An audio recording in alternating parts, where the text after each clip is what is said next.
All right, so today we have Amber and Cameron talking to us about their Springhurst flip. I can't remember. I met Amber and Cameron, what, maybe 6 months ago, something like that. And they got two deals under contract right away.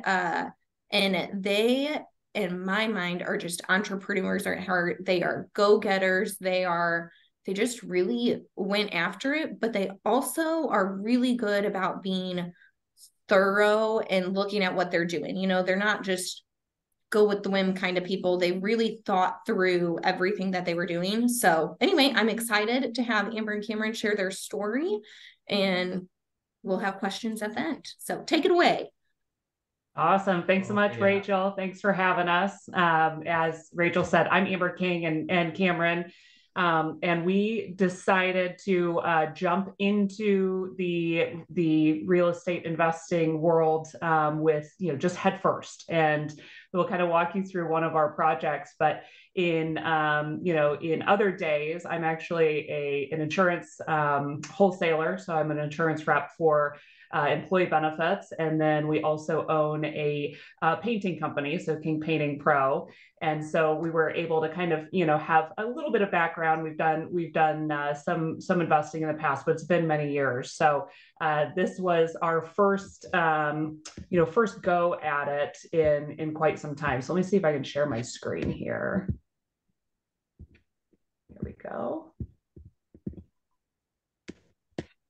Let me know when you guys can see that. We could see it. Awesome. Cool.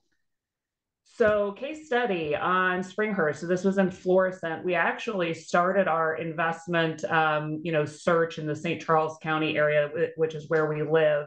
And most of you guys probably also know it's, really difficult to find anything in St. Charles that, is under that $250,000 mark that, you can turn a profit on. So, or that's not in a flood zone or something like that. Yeah. After one Sunday looking at 7 properties that had water in the basement and crumbling foundations, we decided to venture out into Florissant, with our real estate agent, and we found 2 properties right away that we really liked. So this is one of those, and originally, when we bought the property, our plan was actually to burn it. So it was going to be a rental. And it's a 3-bed, 3-bath, 1,066 square foot. It did have a bit of a finished basement that we started from. And we were in a multiple offer situation. So this was early in the year in April. There were multiple offers on the house. We ended up getting the house for $144,870, which is just the 870 is a little bit of a good luck. 87 is just a good luck number for us. So we always include that in our bid. And originally, again, as a rental, we thought, it was in pretty good shape. We thought we'd just put some paint on it and put it on the rental market.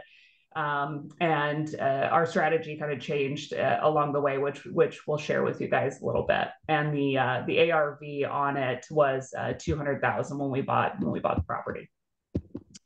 So these are the 2 houses that we picked up, and within 24 hours of each other. So Cameron really liked Chickadee, which was a really cute house, and then just a few blocks away, I remember calling Rachel and saying, Rachel, this might sound totally crazy. I know you don't know us yet. We just bought this first house, or had an accepted offer on Chickadee. We really like this Springhurst opportunity too. Are you guys willing to go out on a limb and maybe give us 2 loans, all within 24 hours of each other? So she said, yeah, go for it. And we did, and we won that bid too. So as I mentioned, we had multiple offers on both properties. And then, one thing that kind of worked in our favor, kind of didn't work in our favor, is on the Springhurst house. The seller was actually late to close. So it was part of a big, investment group, and they had multiple properties under one loan. So it took them a little while to figure out what they actually owed on the property. So we did negotiate a bit of a closing credit, $2,000 closing credit, since they were in violation of their part of the contract. And, that was nice. It did kind of change the market. So it delayed us in getting started on the project, delayed us in, being able to put on the market. And obviously interest rates were going up rapidly earlier in the year too. So. Well, we wanted to get that on before school started also, especially if we were looking for a renter or somebody buying a home, because we felt, once school starts, people are kind of dug into where they're at. And if they're not going to be looking for a while. So. And so we were able to do that with Chickadee. So we got that fixed up and rented in kind of a cash flow neutral position. But when we were running the numbers, what we discovered, or what we realized very quickly, was we were going to end up having to leave some money in the Chickadee property, some of our capital, when we refinanced it for rental long term. And so we had to shift our strategy on Springhurst pretty quickly from rental to a flip, which obviously changed our scope of work, and it changed, what we were looking to do from a rehab perspective. And so our goal really was to try to get some of our capital back, so we'd be able to do another project. Otherwise, we felt like we'd get to do these two and then we'd kind of be done for a while. So. Some interesting parts of our journey is, one thing that we really enjoyed was being able to get our kids involved. So we have now 4 kids. We started this property with 3, and you can see there in the right-hand side, that is me getting my pedicure the day before I went into labor with our 4th baby. And I'm going to point out my FasterFunds shirt there with all my paint speckles. So we were out there even the day before having the baby and painting doors and, trying to get that ready to get on the market. So that delayed us a little bit. I was pushing this poor guy so hard to get this done before the baby came, because I just wanted it to be on the market and be done. We didn't quite get there, but it all ended up working out in the end. I will also share that our 16-year-old son, you can see there with the sledgehammer, Mr. Football player and wrestler, is, really handy when it comes to demo. So you give him a sledgehammer and he'll just go to town. So saved us a bit of money when it comes to the demo, being able to kind of do that ourselves. And then, even the little, our little Maverick is our 3-year-old, getting her involved in the process too. So. Our goal at the end of this journey is, as our business name says, King Legacy, is hopefully to build a portfolio of some rental properties that we can leave to these kids, when we pass, and so getting them to put some sweat equity in and get the value of that has been an important part of the process for us. So here was our initial rehab budget once we pivoted over to, a full flip and, not just a little bit of a cosmetic. We did go over in a couple of areas, and we ended up, our final rehab was about $45,000. We discovered a few things along the way. So this is a picture on the left of our main bath. And when we went to pull out the tile on the floor, we actually found 2 inches of concrete and rebar. So it was quite difficult to remove all of the, not only all of the tile, but all of the concrete, all of the rebar, and ended up costing us a little bit more on the demo. And then we ended up having to actually replace the subfloor after doing that too. And then when you see pictures of the basement, the house was in pretty good shape, and they had some mismatched LVP flooring downstairs. Might not have even been LVP, it's probably the old Pergo. And we weren't going to initially remove it or kind of mess with it, but all of a sudden we had water seeping up from the foundation into the flooring. And weirdly enough, it wasn't coming from the foundation walls, wasn't coming from a leak, and we never were able to locate where the water was coming from. So it was just mystery water that decided to, find its way into our project. So that was, we ended up replacing that floor, and that cost us a little bit more too. So here's some before and afters. I think this is my favorite part, is being able to see the afters and put that design. So in our painting, our painting company, he's the painter, I'm the designer, so I'm that design part of that. And that's what, I try to hold back a little bit, because I could certainly go overboard if I was allowed to. She watches a lot of HGTV. It's amazing. Things are a lot more expensive than they portray on those TV shows, right? This kitchen faucet. Yeah, so the kitchen was in pretty good shape before. The hardwood just needed to kind of be refinished. It was dirty. It looked like a squirrel had been living in the kitchen, but really just kind of needed to be cleaned up. Already had the granite countertops, and so what we did is I just neutralized that backsplash with some reglazing, and we added a new kitchen faucet and new appliances, in addition to some paint in the flooring.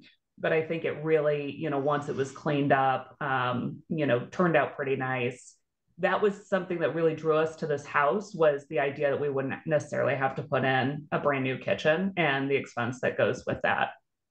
So here's another picture of kind of that before and after.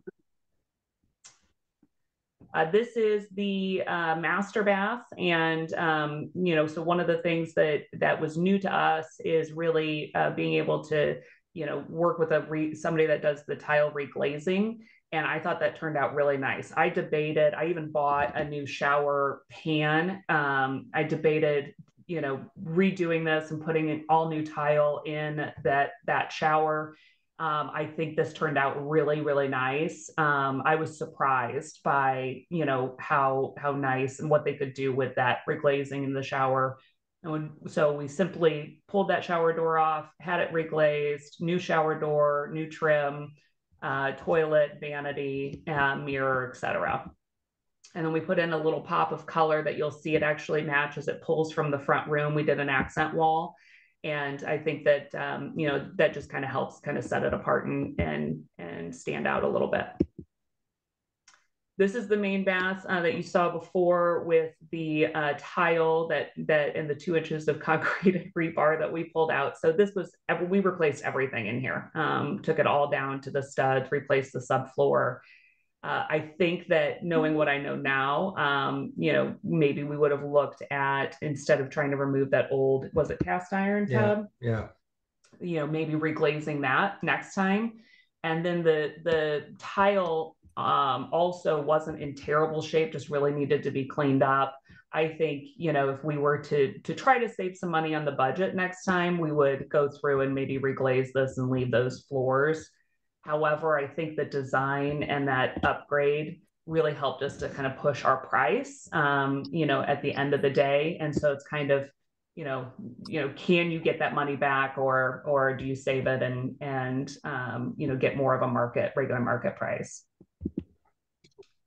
And then this is our third bath in the basement. This was a full gut and replacement. It was dark. We ended up having to pull down all of the ceiling, re-drywall. And I think this turned out really nice and bright. And certainly it looks a lot bigger with that shower versus the tub and tub system. And then this was probably where we spent the most of our budget, and made the most impact and biggest change. So originally on the left, when we walked into the basement, it was so strange, because you actually walked into unfinished basement. And then there was this door that we actually didn't see at first when we were looking at the property. And you go through this door, and there was like this strange apartment, and we joked that it's kind of a serial killer Halloween kind of movie, where they just kept somebody down there for years on end. It was very bizarre. But we ended up bringing that wall down. So we opened that wall up, if you can see it over here. And then we built the wall on the other side of the steps, so you could walk down into the finish. And then we tied all that floor in. So it was, a functioning finished basement, versus that kind of funky hidden room. They did have a kitchenette down there that was very, very 1970s. So we just simply did a refresh.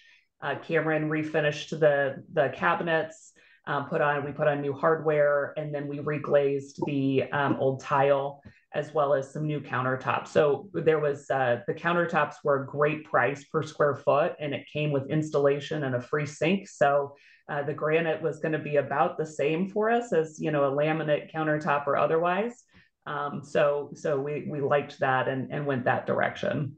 And then we moved the fridge that was upstairs downstairs. So nice little wet bar for entertaining.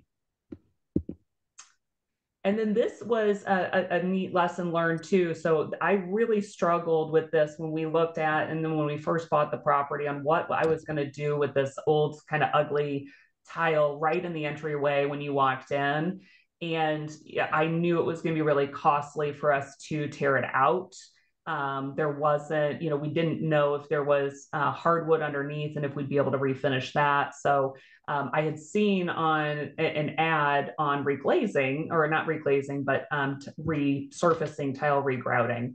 And so we used the Tile Medic to come in, and it seems like I don't know if you've used them before, but they simply kind of, paint over it or use some kind of, some kind of material to kind of hide that old icky, brown grout and make it a little bit more neutral. So those are the same tiles, just with that grout treatment, for about $500. How much was that? $500, just under $500. That was, yeah, that was worth it, I think. I think so too. Yeah, definitely brought it up to a little bit more modern of a touch. And then we painted the front. So again, Cameron did all of the work. And he was mad after I made him paint the front door a couple of times to try to get that color right. He finally stopped letting me pick paint colors on that door and said, we're just going to match the brick. But we ended up painting the brick. It's kind of a gray and lightened up that wood that was in there, and just simply replaced, put in some rock on the left. So the exterior didn't cost us a whole lot to do. We had the kids doing the hard labor of the rock, and a little bit of paint in the front. And I think that made a big difference too. And then we ended up staging it. So this was something that I know, based on this call and some of and one of the conversations I think Nick had with one of his last projects, we ended up deciding to go ahead and stage the property too. And I think that, that certainly helps make a lot of the rooms feel complete and, cozy, and kind of give you an idea of really the size of the space once you get your furniture in it. So we did sell the property. We listed it for $239,900 against our realtor's wishes. So she wanted us to list it about $220,000, $224,000. Even up until the day that we listed, I was saying to Cameron, I said, man, I'm not sure about the $239,900. I think we're pushing it a bit high. I had been watching some other comps in the area, and they were starting to take price cuts. So I was really thinking that she wasn't crazy at the $224,000. But we ended up listing at the $239,900. We did not have a lot of traffic for the open house. We had, a few people walk through it. But I think we got lucky and got an over ask $245,000 as a final sales price on that in 3 days. So while it feels like the market's slowing down, I think we found, the right buyer, and maybe, got a little strike of luck there. So we were certainly sweating it, and we're thrilled when that came in. Anything you want to say on that? No, she's doing a great job. So lessons learned. I think we did, purchase the property a little higher than we should have. Again, multiple offers. The market was pretty hot. It was an MLS listing. I think the property was probably worth more in the 125 range, and would have given us a little bit more margin if we could have been, there. Market timing's everything. So I think that hurt us a little bit, but again, I think we got lucky. And I think one of the things why we went that route, we'd already purchased that Chickadee house. And we're talking probably a quarter of a mile. This house was from that house. Mm-hmm. So it made sense. Hey, if we want to do two houses, they're right beside each other, it kind of balanced out of our time going back and forth, rather than going, from Lake St. Louis to, say, somewhere south, and then having to go back up to Florissant, and then, taking another 30-40 minute drive to the other property. So I think that helped out too. It was also really helpful when we didn't have any water at Springhurst and no working toilets, because then you could just drive a block over and use the Chickadee, because once that was ready to go. So that works out really well, especially when I was, 8 months pregnant. So another thing is just really prioritizing, where to add those extras, and that, as our realtor likes to call it, the eye candy, and the pretty things. You can. I think one of the things that we added that really helped when you first walked into the house was that accent wall that Cameron did on the back. And, just a pretty, neutral color, but something that kind of pops out, and something that's a little different and makes the home feel a little more high end. Occupancy inspections and permitting. So that has been a totally new process to us. And we are actually still going through occupancy and inspections right now on 3 properties. So we just picked up another one. So we're a little lost in which inspection and which occupancy permit. So that's been definitely a learning curve. And so Nick's presentation at the last Buyers Club meeting was really helpful as we're starting to pull building permits for our next project. So did you pull permits on those bathrooms? So on this one, we ended up pulling permits after the fact. After the fact. Did that work out all right? So far, so good. But yeah, the occupancy inspector that we got was very nice. I think we got the good one, and we ended up pulling those after the fact, and he was very nice to us. So that could have gone very badly. Well, the other thing with Florissant is, you're not really sure if you're going to be dealing with city or county. Yeah. And they're two totally different. It's almost like with this Springhurst house, I'm at the county, and it was basically just cut and dry, and here you go. He didn't even get on the roof, didn't do much at all. So it's just I guess what I said, dot your I's and cross your T's, just to make sure everything's in place. Yeah. So we are submitting a building permit for the property we just bought for our next project, which is a block away from Springhurst. So we're kind of staying in that same area, but kind of a little bit of lesson learned. And I think we got a little lucky there too. The Florissant occupancy inspector, just a little fun note. One of the things that was a surprise to us there is they have 2 sugar gum trees that drop those spiky little brown balls. And that was something that failed on occupancy, as we had to, go and clean up about 1.5 million little spiky balls out of the yard. So another good thing for a 9-year-old to spend a Saturday doing. Child labor. Yeah, exactly. So, and then a few other wins that we got is, really just being able to find, some good contractors and, have some of those relationships that we can carry into the next project. So we learned a ton. I think, we were happy to turn a profit and be able to pull that money back out for our next project, and be able to continue the journey, and hopefully we'll be able to do the same on the next one. Love it. Can you just stop the screen share, and we'll just do some Q&A? Yeah. All right, I'll get it started here, and then anybody just raise your hand or jump in at any point. But great job, guys. That's really impressive. A couple things that jumped out at me was I was amazed at how you changed the curb appeal of the house with not that much of an expense, it seemed like. It was a huge difference. So you got a great design eye there. That was really well done. Thank you. And I love how you're bringing the family aspect into it, bringing the kids into it and everything. That was really, really cool also. Good to hear that you can actually buy a house off the MLS and make money, even though you understand that, gosh, you really should have bought it or wanted to buy it or whatever, cheaper than that. It got you into the game, right? So awesome job there. And I don't know you guys super well. Was this your first two deals, or have you guys done any real estate before at all? This was it. This was our first two deals together. My ex-husband and I had done a couple of flips years before, but yeah, this was our first two together. And then we had GC'd, some construction work at our house when we finished our basement. But as far as the buy and the flip or the rental, first two together. Awesome. Well, you guys did awesome on it.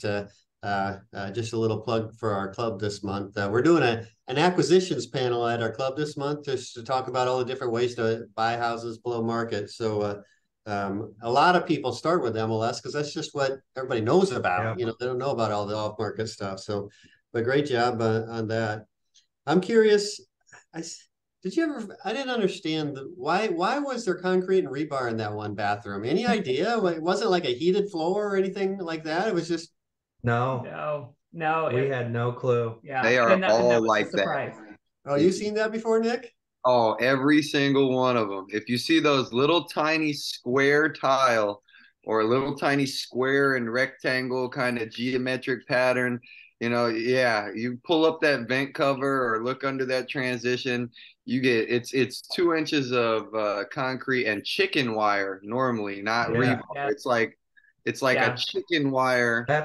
I think that's what it might have been. Yeah, it's the concrete, the chicken. I specifically leave those floors because of the cost of pulling them. And in the bathroom, I used to try to get them out. Don't try to get them out anymore. And I'll design a bathroom with LVP flooring, and I'll do like a 12 by 24 LVP plank and put that on the floor, and then a basic ceramic tile design that matches, or like a shower surround, specifically so we don't have to touch that floor. 100%. Awesome. Yeah.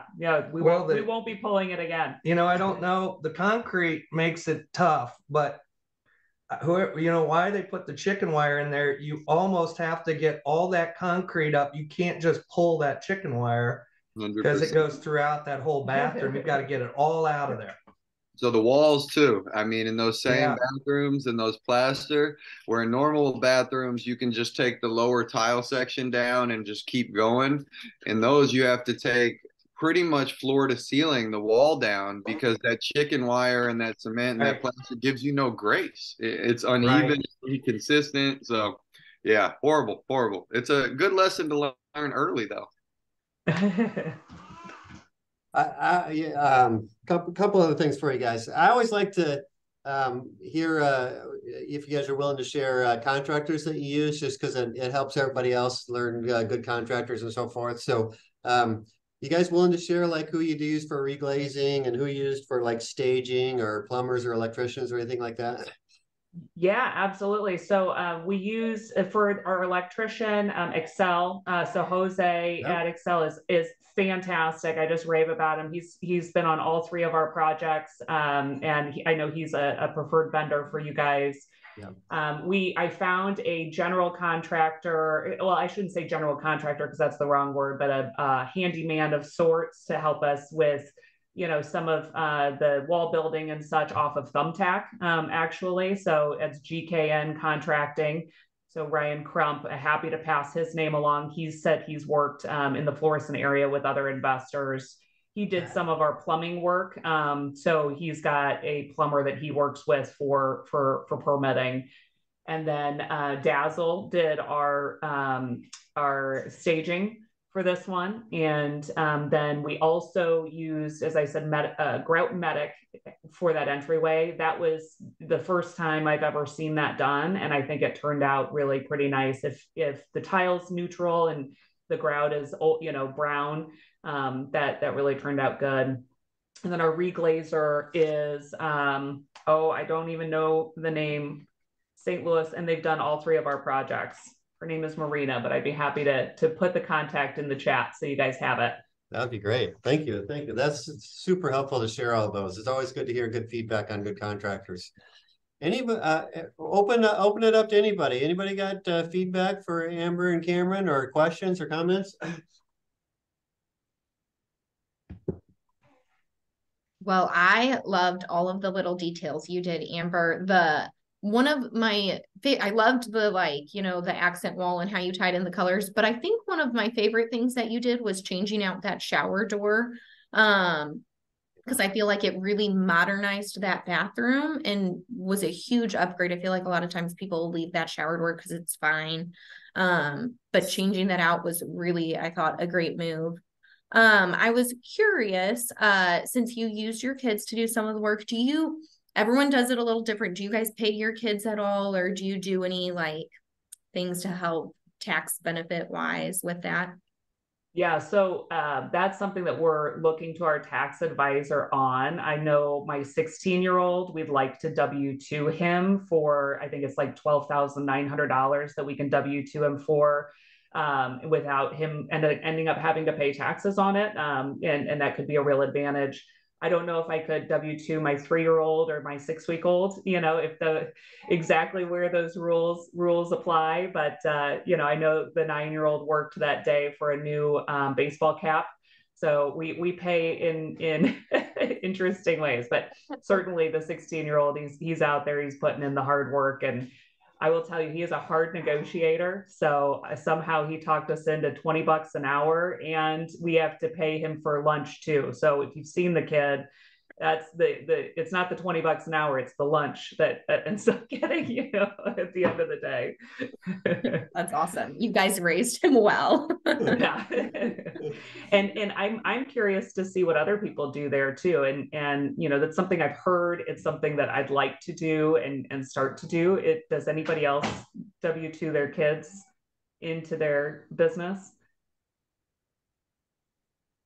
Rebecca Bowers, the one who I knows does this. She does different things with her kids, and she is one of the most creative people I know who does this. But I'll probably totally butcher it. So I'll have to connect you guys and chat about it.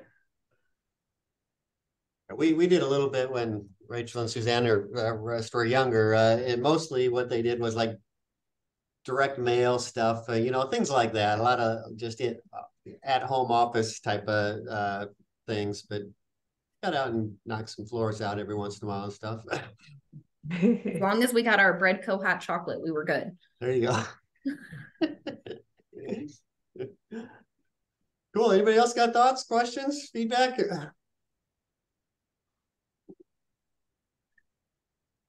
I really like the color of that bathroom, adding a little bit of color in there. I've been trying to figure out ways to incorporate a little bit of color, because after 200 full interior gray remodels, I'm getting a little bored. But it's risky because you put color in there, and then you know, the design aspect I'm sure comes in handy, because, you know, adding color, you're adding a little bit of your own personal kind of opinion and flair to the house, which I try not to do. But yeah, I really enjoyed seeing the color in the bathroom. I think it made it jump out. And did you resurface the kitchen backsplash too? It looked the same, but it went white. So I didn't know. Yeah. That was I think that was a good simple call to modernize it, that old style, or that multicolor old style. And then when it went white, it was just kind of like it wasn't even there. So that looked great. Thanks. Did you see a comment there, Rach? So Nancy was asking, I love the accent wall in the living room. Did you add the design elements, the squares in the living room accent wall, or was that there? No, that's something that Cameron did. I've got the same thing in my bedroom, and you know, some kind of he specializes in, and we've got one in the baby's room, and it's pretty simple to do. It's just MDF board, and you lay that on in your pattern and then caulk it and paint it. So it takes a little bit of time. The cost isn't a lot if you're doing it yourself. I think the materials are, maybe $400 for your paint and then your MDF and your caulking. It takes some time. It takes a couple of days to do that, but otherwise it's a way to make a nice big statement without a whole lot of extra money. And that's the color I pulled into the bathroom. So it's Riverway, or Riverwalk is the name of that paint. Is that yeah. The other nice thing was, so we used agreeable gray on the walls. And Sorry. And it was already agreeable gray. So as we were touching up the paint, it was, ours was just a little bit of a different sheen, so we did repaint the whole house, but it was all in the same color that it already was. So that kind of helped save some time as well. Popular color. And this is Micaiah. Oh, joining in on the meeting. So we didn't talk. You brought it up a little bit about your chickadee house. Sounds like you rented well and quick, and you got a tenant in there before school year started, and you basically it sounds like you guys have already refined it out and done the whole process. Is that right? Yeah, one thing I will say, and I know probably some of you have done this, but one thing, if you're renting, I would, I forget who was at the membership call. I can't remember, or on Thursdays, it was a woman that does the Section 8 housing. Jennifer Donnelly? Who was that? Yeah, Donnelly. Yeah. One thing I would do is go to Missouri CaseNet and just look and see if they've got some record on there, or maybe they've been evicted or from somewhere, or they're in a lawsuit, because we had that kind of happen. Yeah, so funny quick story on the chickadee. We do have it rented, pretty cash flow neutral. We found a great tenant that signed a 3-year lease. But she was the fourth that we went into the lease process with, and then, really struggled to get the first and last month's rent security deposit that we needed from, the first 3. But the third that we went through that process with, she was very, very eager to get into the house, but not interested in seeing the house. And just, my alarm bells were kind of going off. Yeah. And her background came back fine, and her credit score was excellent. It was over 800. So excellent credit score, great income. There was just something that was a little off. She couldn't come up with first and last and security deposit. So we ended up pulling, the offer, and come to find out when we searched on CaseNet, she signed, or she wanted to sign the lease with us September 8th. She had an eviction judgment against her on September the 7th. So there wasn't enough time for it to show up in her background. And that's why she was so eager to get it done, and, but wasn't necessarily interested in the house. So I think we dodged a bullet there. And I think that would have been a squatter situation as soon as we got her in, because she was going through she was on disability and going through some cancer treatments and such that she had shared with us. So that could have been a really bad situation. So Missouri CaseNet, that's a good tip. Absolutely. Yeah. And surprising that somebody with that background has an 800 credit score. I don't know why that surprised me a little bit. Who did you guys use for that refinance for Chickadee? First State Bank. So we went with Doug Weber, and that was a really smooth process. So, I think we ended up at a prime rate. So about what you could get anywhere else these days. Yeah. Very cool. And what are you going to do with your house you got under contract now? Are you going to flip it or keep it as a rental? So I think we're going to flip. I want to keep it as a rental so bad. I want to keep all of these as a rental, but the debate of, do I want to try and pull 20 or 30 now, or do I want to wait and, see if I can turn that into 300, 10 years, 15 years from now. So we'll see. I'm on maternity leave right now, so that might dictate what we're going to end up doing. Sounds good. Well, you guys did an awesome job. Thanks for doing the case study for us. It was super helpful. A lot of great design in there and a lot of cool ideas. So we'll open it up. We got like about 10 or 15 minutes left. Anybody got any like question just in general? It doesn't necessarily have to be in this case, or you can throw out a question for Amber and Cameron still. So anybody got any wins or challenges or anything they want to throw out? I do have a Amber, question for Nick. well, I've got a question for Chickadee. Can I jump in first? Yeah. Absolutely. How many responses did you get when you ran an ad for your rental in Florissant on Chickadee? 100 plus. Yeah. I mean, hundreds. And I would say 3/4 of them were Section 8. Were asking if we took Section 8, which we did not on that property. And then I think we had 25 applicants total. So what we ended up doing, Joe, is we held, because we're so far away too, and everybody wanted a showing. We ended up hosting an open house, which I think was a suggestion that Rachel had made on one of these calls. And we had 2 open houses, and that seemed to help manage our time a little bit on that. Are you seeing the same thing? Yes. Yeah. We have another one that we're just coming up on about another 30 days. So it's probably been 6 months since we rented one in Florissant. So I was just curious.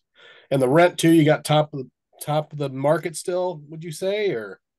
Yeah, and everything in there was brand new. So we had done a full rehab on Chickadee, brand new kitchen. And so we rented it it's your standard 3-bed, 2-bath that you've probably seen 100 times out there. We got 1675, so it's about 200 over where the Zillow market was initially saying. So we were able to push the rent on that a little bit too. Mm-hmm. Good job. And we got that on a 3-year contract. So that I think that people are looking for something a little bit more long-term as they see rents getting ready to go up. Awesome. Little bit of feedback from my perspective there, Joe. The rental market has slowed down a little bit compared to this summer. We got a couple of rentals that we always have something on the market, yeah, it's still good. I'm not saying it's not good because it is. The rental market's still good. It's just not as hot as it was this past summer or the spring. That's just my perspective. There's a couple questions in here. So before school too. So yeah, exactly. So going down the list here. So Gary Northcutt has a couple questions here. When you did your refi, was it a rate and terms refi or a cash out? And along the same lines, how long had you owned the property when you refied? Did Doug care about any of that stuff? I don't think we could do a cash out refi. What we could do is it was 80% of the loan to value or the appraised value, or 90% of what we had into the property. And so it was a commercial loan. It's a 3-year adjustable rate, which matches well with our 3-year lease agreement. And so hopefully rates will go down in 3 years. That's the goal, hopefully. Do you recall, did you have to leave some of your own money in the deal, or when you burnt out, did you get most of your money back? We ended up leaving, I think, about $20,000 in, and again, we probably purchased the property a little high off of the MLS, multiple offers, and I think we did the rehab about what I would expect the cost to be, but yeah, we ended up leaving about $20,000 in it for now. Nancy asked, "How do you advertise for your renters? How did you do that?" We listed on Zillow. I asked you the same question because I had no idea where to start. So I actually listed it myself on Zillow. We also found, if anybody's new, we found an app, Vail, which they were really good. That's really helpful for me as far as putting the lease together and sending the lease out and scheduling payments online. So it kind of gave me some of that option to do that. And that was $7 a month for that service too. So Zillow is where we listed Chickadee at. Awesome. Yeah, I've heard a lot of people using Avail lately. I know they really like it. The other place that I've used in the past is apartments.com. So Zillow for sure to list rentals. But apartments.com is also easy because it goes to some of the other random websites, but Zillow's honestly where I've got all of my tenants. So Nancy was also asking, how did you do credit checks? How did you do that? Yeah, so 2 ways. Through Zillow, they actually, when they submit an application, Zillow pulls it. So I believe that from what I could, interpret, if they have a background check and a credit check, it's like good for 30 days, and they can apply multiple listings.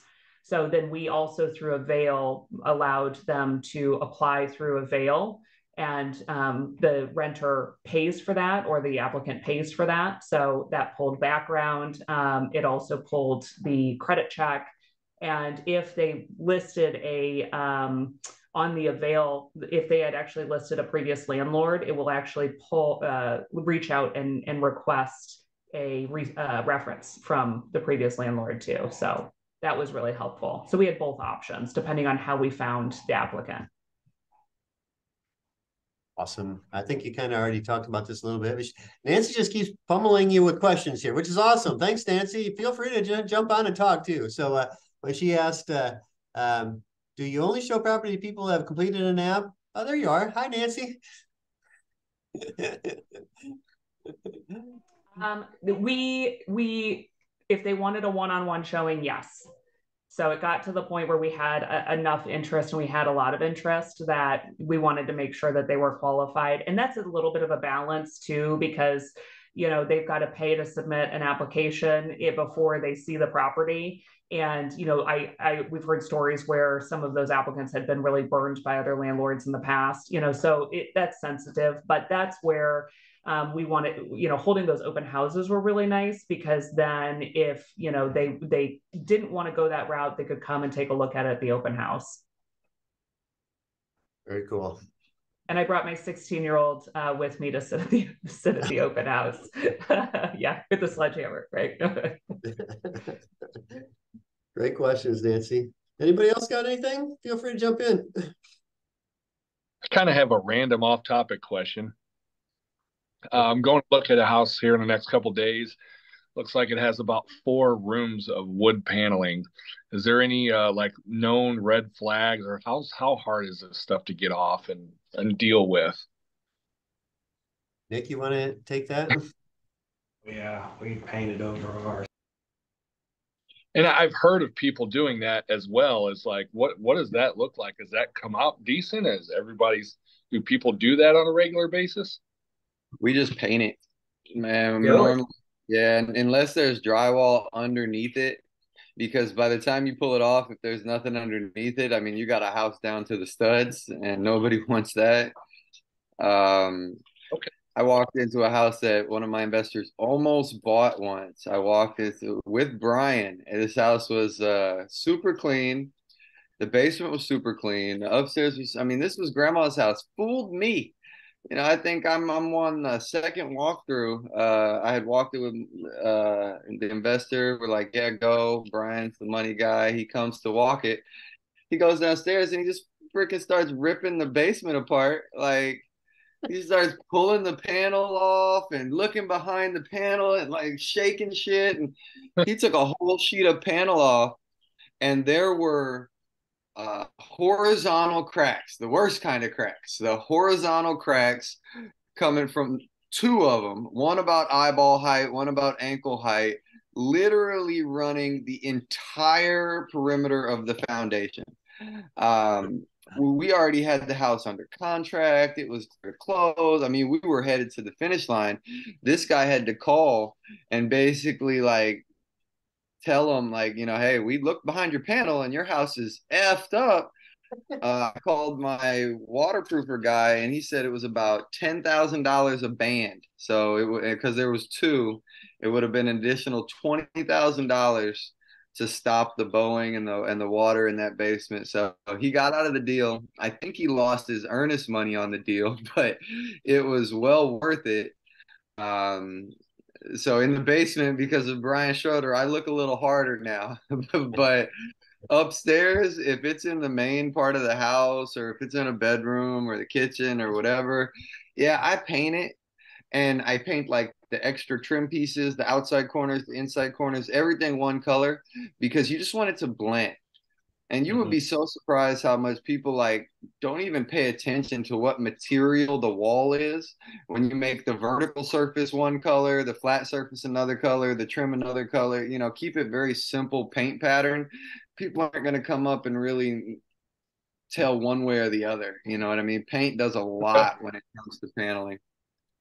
Yeah, Sam, I wouldn't even prime it. It's going to take 2 coats of paint probably anyway to get that shade of whatever that panel is. So I would just paint it, and you're going to probably have to paint it again. Okay. We did that. Or good stuffing. Yeah. Stuff it up The with some Springhurst sandpaper. house, we ended up painting the whole basement's all paneling, and it was 2 different colors of paneling. So that was helpful. Okay, thank you. That helps a lot.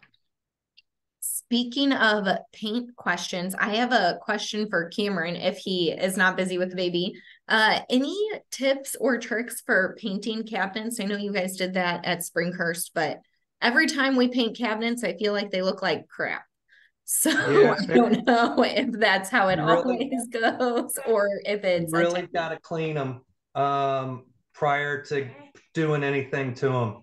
It's all about cleaning so you can get that paint to attach, or otherwise, if you don't clean them, it's basic. They're going to flake off or from hands being on there and whatnot. So We used a cabinet paint. yeah, and I'd use a cabinet paint. You know, nowadays you can go into, you know, Lowe's or Home Depot. I think Lowe's has Magnolia now. That is we use that for the downstairs. It's a little higher priced, but you don't have to do it 2 or 3 times, you know, for you get to one go around. And also, just like I said, just make sure you take off the hinges, clean them, and real good.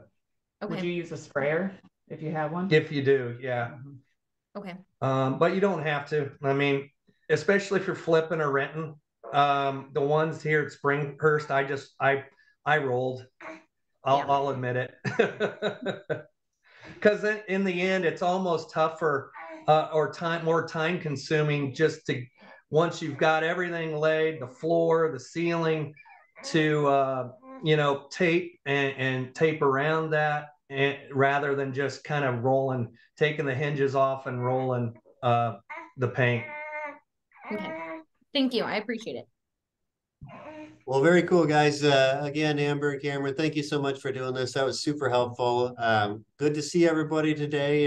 Thanks for coming and spending an hour with us over lunchtime.